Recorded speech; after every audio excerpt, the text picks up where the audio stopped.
Breaking news, Afghanistan और पाकिस्तान के बीच जंग छिड़ गई है और अफगानिस्तान ने पाकिस्तान को भीख में मिले F-16 को मार गिराया है। We create our own demons. 2013 में आई फिल्म आयरन मैन 3 में टोनी स्टार्क उर्फ आयरन मैन ने ये अमर पंक्ति कही थी, और वैसे तो इस पंक्ति की हर कोई अपने हिसाब से व्याख्या कर सकता है। सही कह रहे हैं, लेकिन हमारी व्याख्या में ये फिट बैठता है मासूम मुल्क पाकिस्तान पर। इनका सपना था कि 2021 में अमेरिका के अफगानिस्तान से निकलने के बाद ये अपने इस पड़ोसी को अपनी कॉलोनी बना देंगे, मतलब अंग्रेज चले गए और पाकिस्तान छोड़ गए। बट कॉलोनी का सपना छलनी छलनी हो गया और पाकिस्तान के डिफेंस मिनिस्टर जो हैं ख्वाजा आसिफ, उन्होंने छेड़ दी है अफगानिस्तान के खिलाफ ओपन वॉर और लगे हैं इंडिया का रोना रोने। कह रहे हैं कि भैया नेटो माने कि अमेरिका के जाने के बाद तालिबान वाला अफगानिस्तान भारत की कॉलोनी बन गया। तालिबान ने पूरी दुनिया के आतंकवादियों को अपने देश में इकट्ठा कर लिया और आतंकवाद का एक्सपोर्ट भी शुरू कर दिया। ये सब कह रहे हैं इतना, वाह जी वाह। बताइए भला, मतलब इकलौती चीज, सिर्फ एक चीज, टेररिज्म, आतंकवाद, जिसके ऊपर पाकिस्तान की मोनोपोली है, दुनिया भर के आतंकवादियों को अपने देश में इकट्ठा करके इनको एक्सपोर्ट करके पाकिस्तान की इकोनॉमी चलती है।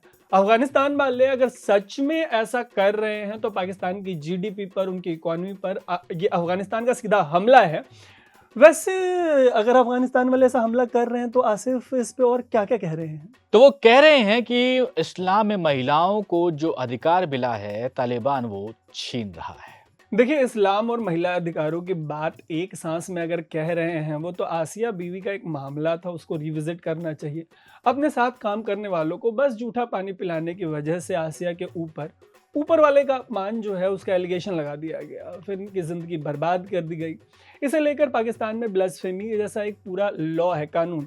सो इस्लाम में महिलाओं के अधिकार पर अगली बार बात करें तो ऐसे तमाम मामलों को एक बार रिविजिट ज़रूर कर लें आसिफ। वैसे और क्या कह रहे हैं? और ये कह रहे हैं कि इंडिया कह रहे हैं, और कह रहे हैं कि स्कूल के बच्चों वाली धमकी भी दे रहे हैं। कह रहे हैं कि हम जानते हैं कि तालिबान वालों का घर किधर है। अच्छा जी, घर की बात हो रही है यार, तो वो जो राहत इंदौरी का घर वाला जो शेर है, मतलब मार दीजिए यहाँ पे। तो पेश खिदमत है, आप लोग भी ख्याल फरमाइएगा भाई कि अगर खिलाफ हैं होने दो, जान थोड़ी है, ये सब धुआं है, कोई आसमान थोड़ी है, लगेगी आग तो आएंगे घर का इज्जत में, यहाँ पे सिर्फ हमारा मकान थोड़ी है।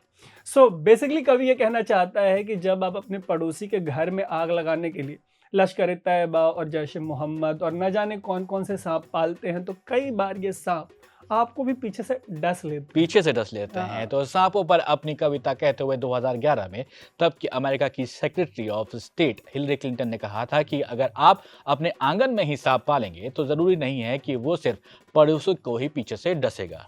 एक्सपीरियंस ऐसी बातें निकलती हैं हर वैसे सुबान। इन अमेरिका और पाकिस्तान वालों ने मिलकर ओसामा को पाला। घुस गया ओसामा का भूत ट्विन टावर में। अब ये भूत उस पाकिस्तान को भी हॉन्ट कर रहा है जिसने ओसामा को पनाह दी थी। लेकिन होलियर देन दाऊ वाली पवित्रता देख रहे हैं कि कभी अमेरिका तो कभी पाकिस्तान, दोनों समय समय पर दुनिया को आतंकवाद पे ज्ञान देते रहते। और टोनी स्टार्क के we create our own demons वाली बात से हमने ये एपिसोड इन्हीं एग्जांपल्स की वजह से शुरू किया था, क्योंकि कोल्ड वॉर के टाइम पर जब पाकिस्तान अमेरिका से गलबहियां कर रहा था तब उसको शायद ही अंदाजा होगा कि उनका दमादम मस्त के अंदर हो जाएगा। यहाँ पेशे खिदमत है एक ट्वीट। इस ट्वीट में लिखा है कि Afghanistan is the only nation in the world that has fought 3 nuclear powers and never lost. यहाँ बात हो रही है अमेरिका, पाकिस्तान और यूएसएसआर की।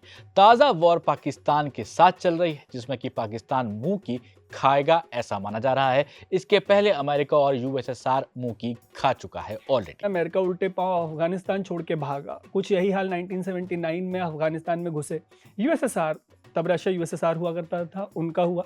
रशिया की लीडरशिप वाले यूएसएसआर को अफगानिस्तान का जो फतह करने का उनका सपना था वो लेकर निकले थे तब। और 10 साल बाद यूएसएसआर बर्बादी की कगार पर खड़ा हुआ था। इस बर्बादी के पीछे था अमेरिका। अफगानिस्तान में यूएसएसआर के खिलाफ अमेरिका का साथ दे रहा था पाकिस्तान।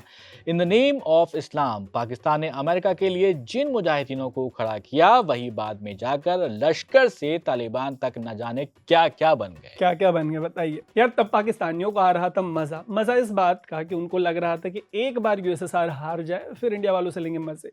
इस बीच जिनसे आज अफगानिस्तान में जंग लड़ रहा है पाकिस्तान, उन्हीं के साथ मिलकर कांधार हाईजैक वगैरह सब करवाते रहे। हमारे प्लेन हाईजैक करके उसी तालिबान वाले अफगानिस्तान में लेके चले गए। और ये सब करके इनका सपना वही था कि एक बार यहाँ से यूएसएसआर और अमेरिका निकले तो फिर। बट ये भूल गए कि ऊपर वाले को सब्र पसंद है और अफगानिस्तानियों को उनके मुल्क से मजे लेने वालों की कब्र पसंद है।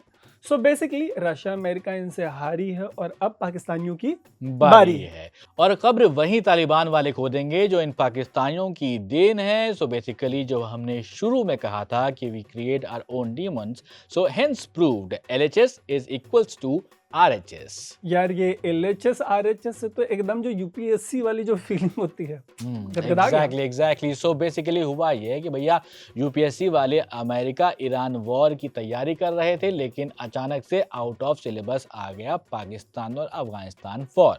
आ तो गया। वैसे अफगानिस्तान के अगेंस्ट अपने ऑपरेशन को इस बार पाकिस्तानियों ने कोई नाम वाम दिया है क्या? जैसे मतलब हम लोगों के टाइम पे कुछ तो नामकरण किया था। हाँ, इंडिया के खिलाफ जो है ऑपरेशन बयान चड्डी के बाद पाकिस्तान ने अफगानिस्तान के खिलाफ लॉन्च किया है ऑपरेशन इंजमामुल हक। ऑपरेशन इंजमामुल व्हाट द क्या?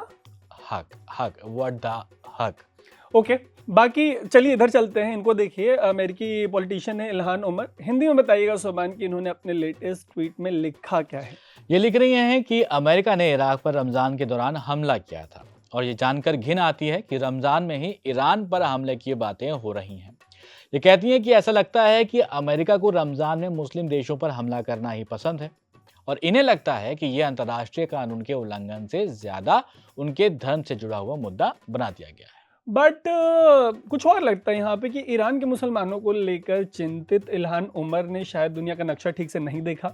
इसी वजह से शायद उनको ये भी मत पता हो कि ईरान के पड़ोस में अफगानिस्तान है, जिसके पड़ोस में पाकिस्तान है।